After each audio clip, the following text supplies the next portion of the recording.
by Soviet tanks. We recall the Nazi blitz against Britain and the bombing of Rotterdam. This was not just history. It reminded us that the European way of life is not a gift, and that weakness and failure to stop enemies in time can lead to terrible consequences. And now we also need to act in time and act, of course, strongly and protect people. Dear friends, recently I visited countries in the Middle East and the Gulf, and everywhere our offer of assistance to protect lives was met with respect and gratitude. We act in time, and we also see that many Iranians around the world respect Ukraine and are grateful that we did not stay silent about their pain and their desire to end dictatorship and live freely. And we all should act to help them, of course. And we feel that despite all the disinformation, American hearts have not grown cold. They support those who fight for freedom, and they support us in defending ourselves against Russian aggression. It's very important. After everything that has happened, Russia is clearly not a friend, even to those it still has relations with.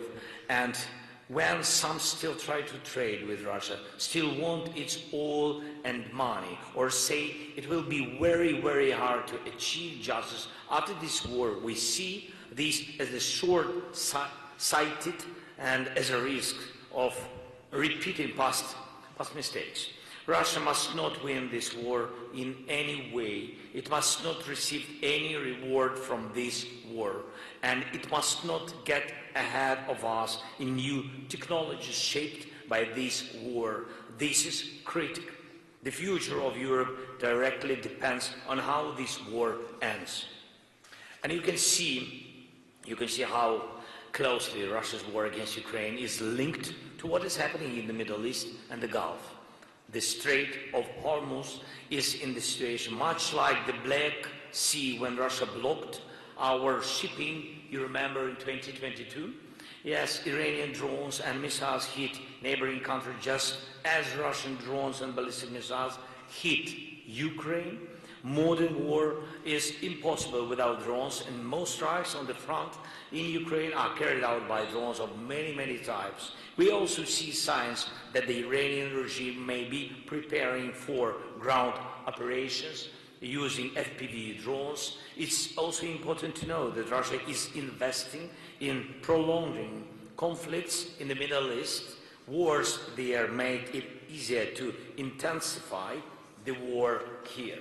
And this was the case after the Hamas attack on Israel. It's also true for the war the Iranian regime is waging to preserve itself. After that war, things must not be worse than before, and this is key. And the same applies here in Europe.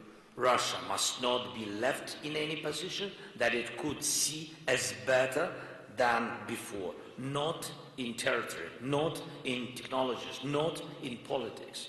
This is essential for peace and Europe.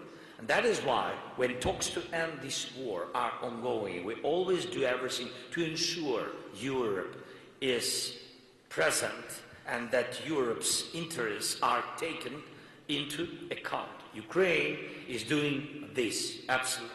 And in this way, Ukraine strengthens Europe. And I'm grateful to everyone who understands this and supports our diplomacy, and we are doing everything to end this war through diplomacy, of course, but this is necessary, and Russia shows no intention to make a reliable deal, but it's significantly a matter of pressure. And I hope the United States will remain decisive and help bring Russia to a trilateral meeting and press it to make peace. And I said this yesterday, and I repeat it today, we have proposed a ceasefire for the Easter holidays. We hope that the United States will support this proposition, and we are waiting for a response from Russia Tomorrow, I will speak with the American team, including on this issue, and we hope for results. Results are needed for everyone. Dear ladies and gentlemen, it's symbolic that now, as we remember Bucha, we ask what will war and threats look like tomorrow for Europe, for all of us. And we must not let Europe's enemies answer this question for us or before us. This is very serious. If we have programs like SAFE, we must make them truly modern and effective. Europe should produce not just what it knows, but what really works in today's war and what is proven by today's war. And countries already working with us on joint production understand this. Ukraine has this experience. Now, as our expert teams work in the Middle East and the Gulf, we see that our experience in protecting lives and critical infrastructure is in many ways unique. And I say this not just out of pride. This is about security. Ukraine's experience in defense is a real security guarantee for Europe. So I propose